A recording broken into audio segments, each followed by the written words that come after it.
There we go. Ladies and gentlemen, good afternoon. Welcome to the second masterclass of the day.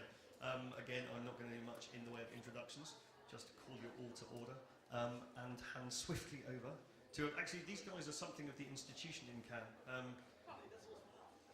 The Dutch Young Dogs stroke Dutch Young Creatives have been coming since 2003. Oh, way back. Way back. Give me a year. 1991. So even before my time. So this is 19 years of the Dutch Young Dogs, and we've finally given them a microphone. So please, give them a warm round of applause.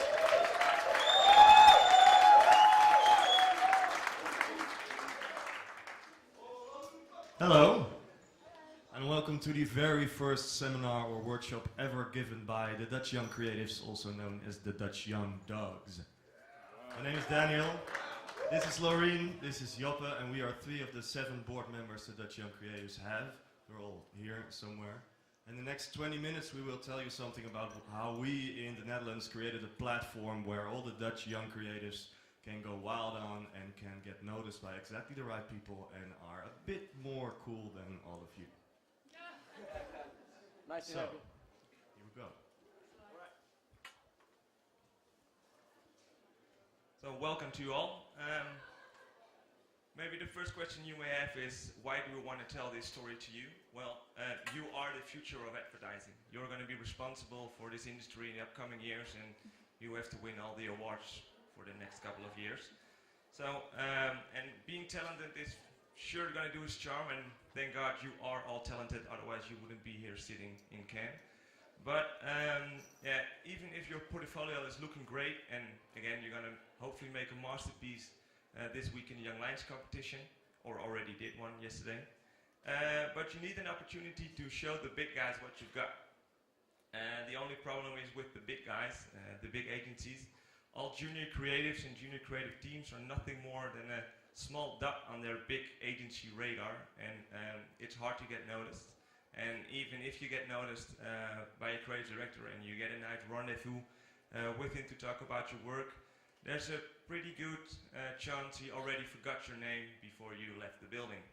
So the thing for you is you have to stand out between your fellow junior creatives and your fellow students maybe. But yeah, the problem is what you are doing is you're all asking the same questions at agencies. You're all calling them with the question if you maybe can have a nice chat with the creative director and show your portfolio to him. But because you are all doing it, you get some kind of an overload. I'm really back with my slides, I remember now, but whatever. So, you are the future, we had that. I can start over again, but now, well, no. No, but really the thing is, where was I? Not nice of slides. Now you have to stand out, and you're doing the same questions, and that's the problem is nobody knows who you are. If everybody's with the same question in an agency, nobody stands out, and yeah, nobody gets the job eventually. So one thing counts for you all. You need to get noticed by the right people in advertising. You need to get noticed by your favorite creative director to give that he can give you a chance to show your work, and maybe you can get a job there. So that's why we want to tell this to you. So Joppe answered the first question, why do you want to hear our story? And the second question may be, who are we to tell you this? Who are we to throw you this masterclass?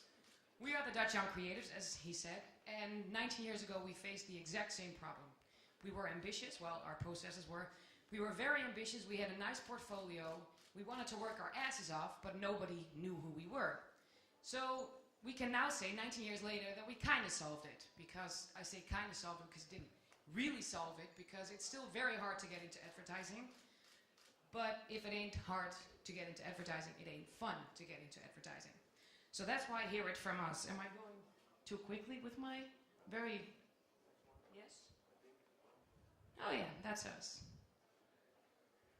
So, that was 90 years ago, and we are now an organization with 500 to 600 people of juniors, because they come and they go, and the seniors from now are the juniors from last year. We are now an organization with 500 to 600 people. We can say that we know all creative directors in Holland that actually matter. They even subscribe to our newsletters to stay updated on fresh new work and talent. And they invite us to their parties in Cannes, which kind of rocks as well. And the advertising press in Holland writes about us on a somewhat regular basis. So we can say we did an okay job in the last 19 years. And now it's your turn. Why and how you should do this, that's what this seminar is about.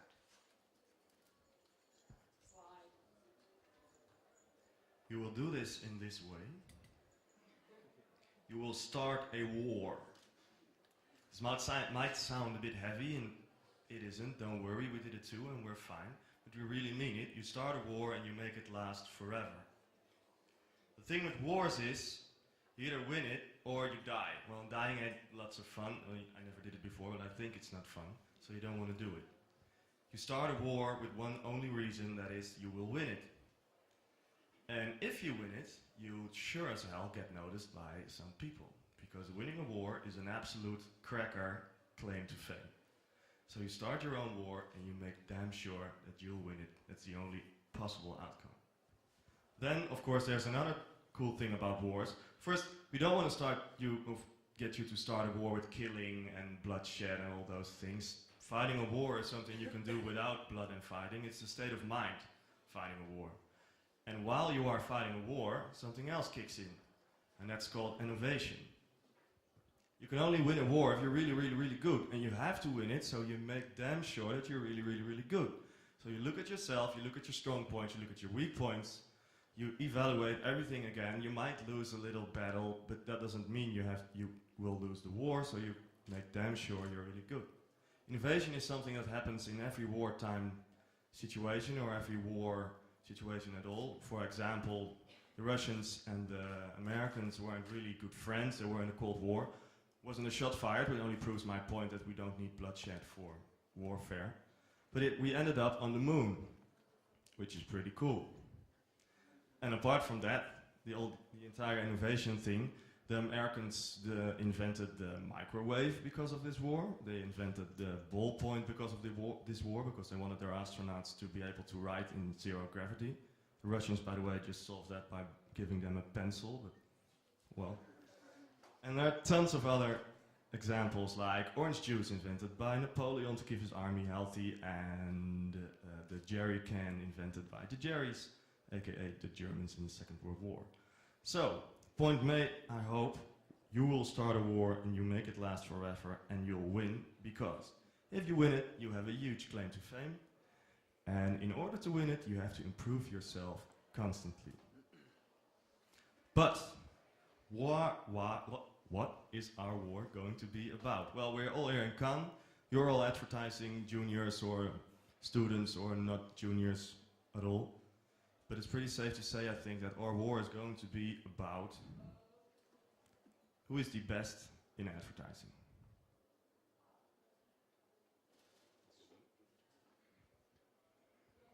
Yes.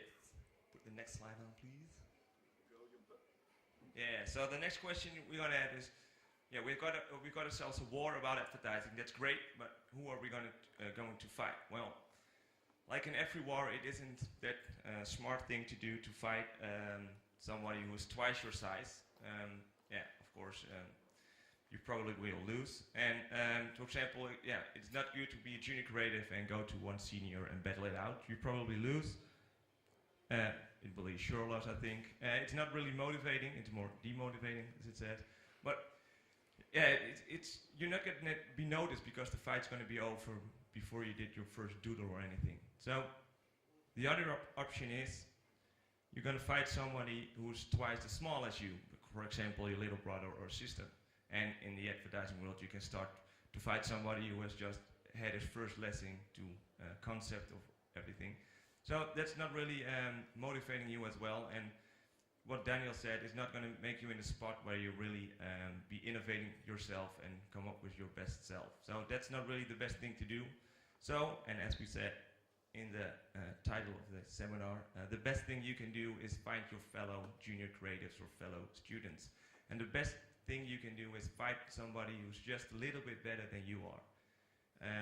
Yeah, you might win or you might lose, but it makes you focus on your concept. You have to be renewing yourself every time over and over again.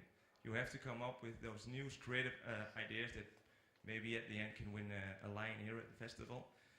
But you have to be on the top of your bill to ensure every battle is going to be won by you. So the best thing you can do is go fight your friends. Go fight the guy who's next to you right now. So you've got a war about who is the best junior in advertising. You got your opponents. Now you need some battles to fight, because there is not a war to be fought without battles. Battles in advertising, they have to be about brands. And battles on brands are called pitches. So if your war is about who is the best junior in advertising, you need battles on, yes, me and my slides. And probably one more to go. Get yourself some battles to fight, and then find brands to support your war. Call Coca-Cola, call Nike. There's not a brand too big for them to be very interested in your war, to know what junior creators have to offer. They were young and ambitious once. So they know what it's like to have ambition and to really want to work your ass off. So call them, tell them what your plan is, and make them an offer they can't refuse. So you call Coca-Cola. It's not too big, because we did pitches on War Child, on Heineken. We did pitches on pretty big brands. Just call them. Tell them what your plan is. Tell them what you have to offer. And ask money for it. It doesn't have to be a whole lot, but you will need the money to train your troops, to organize portfolio nights, to organize workshops in production houses, or anything at all. You will need the money in the end. Don't ask too much, but ask a little. And what they get for that money is what's left of your war. A pile of great ideas done by junior creatives.